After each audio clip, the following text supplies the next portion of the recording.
Halo teman-teman, sekarang kita menjawab pertanyaan dari live IG yang belum terjawab ya. Kita live IG setiap hari Senin jam 8 malam dan yang belum terjawab akan kita jawab di video seperti sekarang ini. Oke, langsung gua share dulu. Gua share dulu. Oke, ini dia.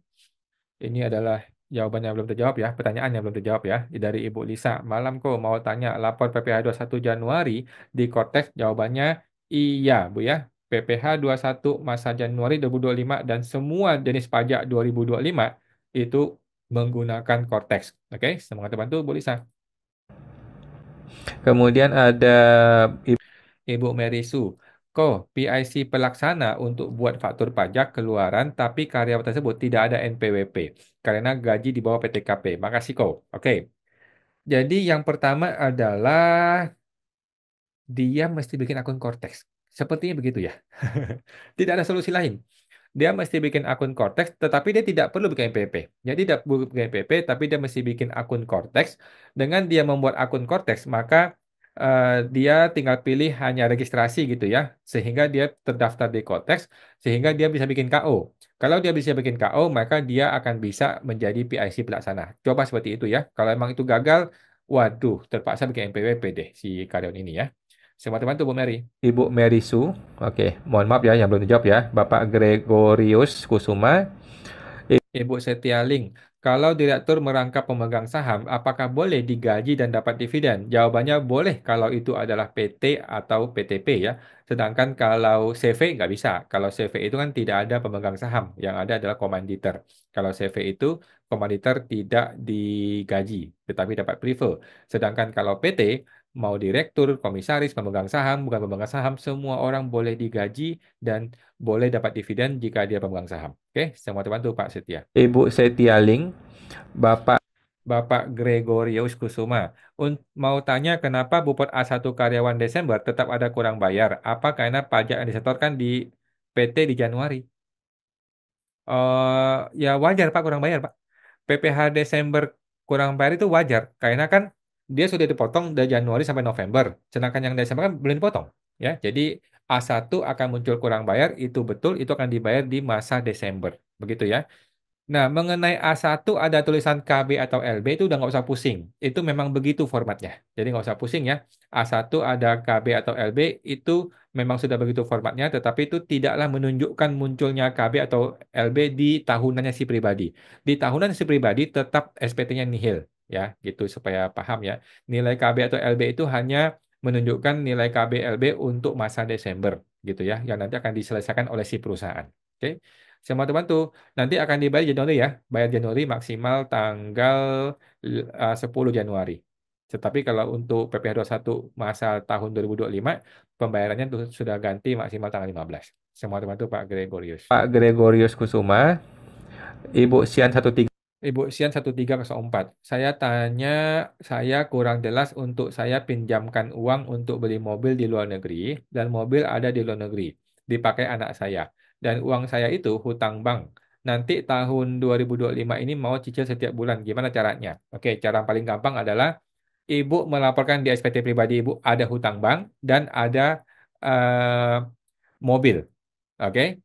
Atau kalau ibu mau lebih enak lagi, lapor hutang bank dan lapor piutang. Ibu lapor piutang kepada si anak, nanti si anak lapor ada hutang. Nah, gitu ya. Ibu lapor hutang bank dan lapor piutang. Kemudian ketika si anak mencicil, maka ibu akan melaporkan ada pengurangan piutang. Seperti itu ya. Nanti piutang akan habis, selesai. Nanti mobil itu menjadi miliknya dia. Ibu piutangnya selesai, ibu bisa bayar hutang ibu. Kira-kira gitu. Semua tuan tuh Bu Sian. 304.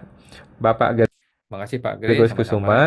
Kemudian Bapak Henry, punya PTP tapi buta total akunting pembukuan. Jika menggunakan Accurate Online, apakah aman? Jawabannya aman. Bolehkah petugas pajak diminta tolong input PPh macam-macam? Bapak coba-coba aja ya, coba datang ke KPP, di situ ada meja penyuluh.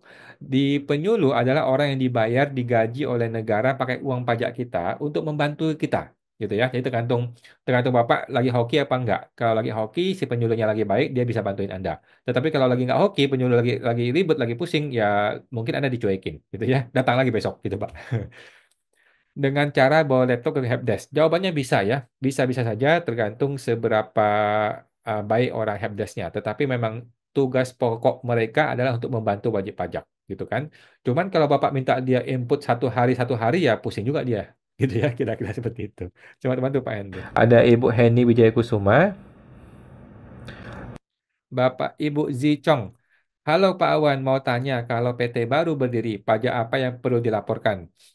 Semua perpajakan kecuali PPN, Pak ya. Pajak PPN itu kan kalau dia sudah PKP. Kalau dia belum PKP, maka dia tidak perlu lapor PPN. Sedangkan PPh yang lain itu ada kewajibannya kalau ada nilai pajaknya. Kalau tidak ada nilai pajaknya, tidak usah. Contoh PPh satu, kalau dia punya pegawai yang di atas PTKP. Kalau dia punya pegawai di bawah PTKP semua, maka PPh satu tetap dipotong, tetapi tidak ada pajak yang dibayar. PPh 23 4 ayat 2 untuk pemotongan jasa dan sewa. Kemudian PPh final 0,5% kalau dia baru bikin PT baru. Gitu doang sih Bu, sebenarnya tidak susah. Yang agak susah tuh akunting. Akunting yang tidak mudah ya.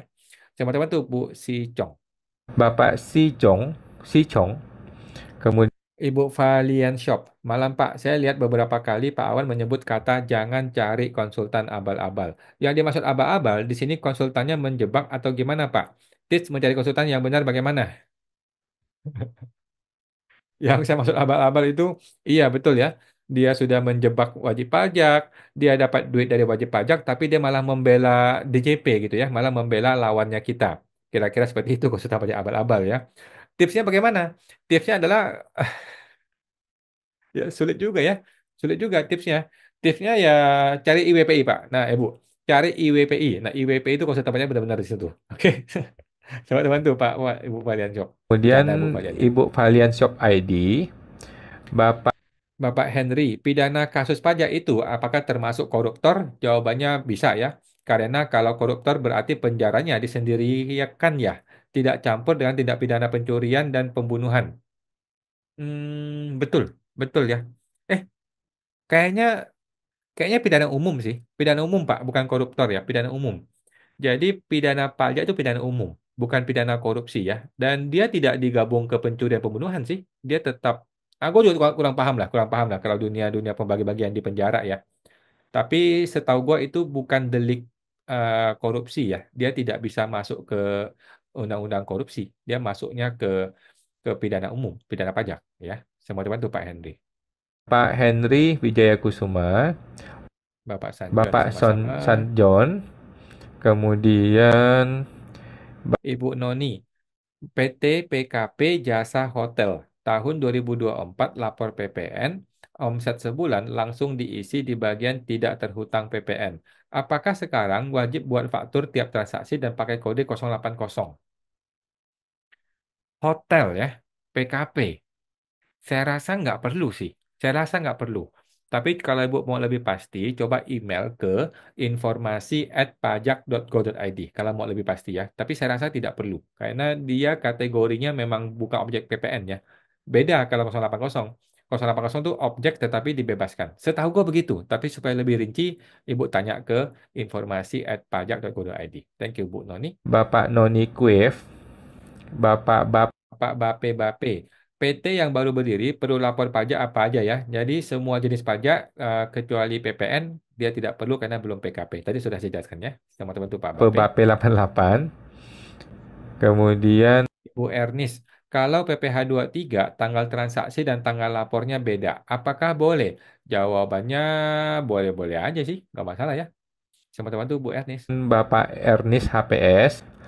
Ibu Julie Gins, kok mau tanya tentang pemain saham trading. Itu pelaporan gimana ya?